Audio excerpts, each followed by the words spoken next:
Extracurricular Activities. A Song Only We Know by ohshiddlesticks. Read by My Lost and Found. Summary. How do you know that song? Shinso didn't ask it as a question. It was a demand. What song? The one you were just humming. Izuku paused. I was humming? Izuku spent many of his childhood afternoons in an encampment for people with villainous quirks and other quirkless people like himself. He didn't expect to be reminded of it at UA. Midoriya Izuku was just trying to do his share of the dorm chores. Honest. He didn't mean to reconnect with an old friend he'd forgotten about and reveal that he had been quirkless for much of his life. Though, he also didn't mean for the past 4 grocery store runs to get attacked by villains, either. Maybe attracting trouble was some sort of second trait of One for All. He should probably start at the beginning. He had been having a pretty good day overall. No villain attacks, no broken bones, and Bakugo had made dinner without exploding any kitchen appliances. Izuku and Shinso had been assigned to clean up after dinner that night. Mineta had finally been expelled after far too many second chances. So, a few weeks earlier, Shinso had taken his spot in Class 1A. Izuku was happy about this. And so were the girls in the class, if the way they'd begun letting their guards down in the dorm common rooms was said anything. The 2 boys were in front of the kitchen sink, Shinso washing dishes, while Izuku stood next to him and dried them. The purple-haired boy had begun humming a song that tickled something in the back of his companion's consciousness, though Izuku couldn't quite remember what. The song went on for a couple stanzas more, yet Izuku still couldn't remember how he knew it.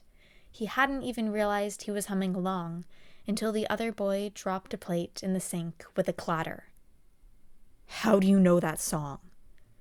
Shinso didn't ask it as a question. It was a demand.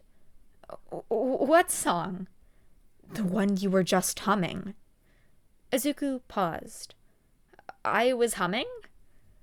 Shinso wasn't patient enough to let Izuku process that his muttering habits might carry over to music.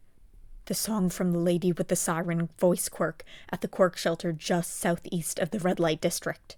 How do you know it? Oh, the quirk shelter. Izuku remembered now.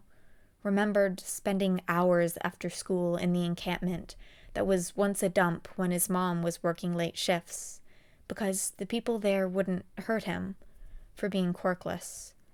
He remembered wandering around with one of his notebooks, asking people to show him their quirks, because he didn't get why these people thought their quirks were villainous. He remembered his love of spending time there, where everyone's quirks were weak or villainous, or non-existent, like his, and nobody would hurt him for it like the kids at school would. He remembered listening to a song, the song Shinso had been singing, coming from the mouth of a woman with a siren quirk, completely entranced and yet trusting that she wouldn't do anything to him. He remembered playing with him and feeding the stray cats along with another boy. Wait, cat boy? Izuku asked, hoping the other boy would have the same memories he did. Fortunately, Shinso did. Notebook boy? Holy shit! Holy shit! That was you? I remember that you said that he had a brainwashing quirk, so I don't know how I didn't realize. I mean, it's been a few years since I last went, and you stopped going even a couple months before I did. I'm muttering, sorry, but why did you leave? I moved to a different foster home. Shinso shrugged. Why did you say you were quirkless? Izuku flinched, though he didn't think the other boy had meant it as an accusation. Well, You know how often I broke my bones? Still break my bones. They say my arms would have been blown off if I'd gotten that much strength any earlier. Any earlier than... Any earlier than the entrance exam. Dishes forgotten, Shinso sat down against the cabinets underneath the sink. Holy shit. Wait, but that means...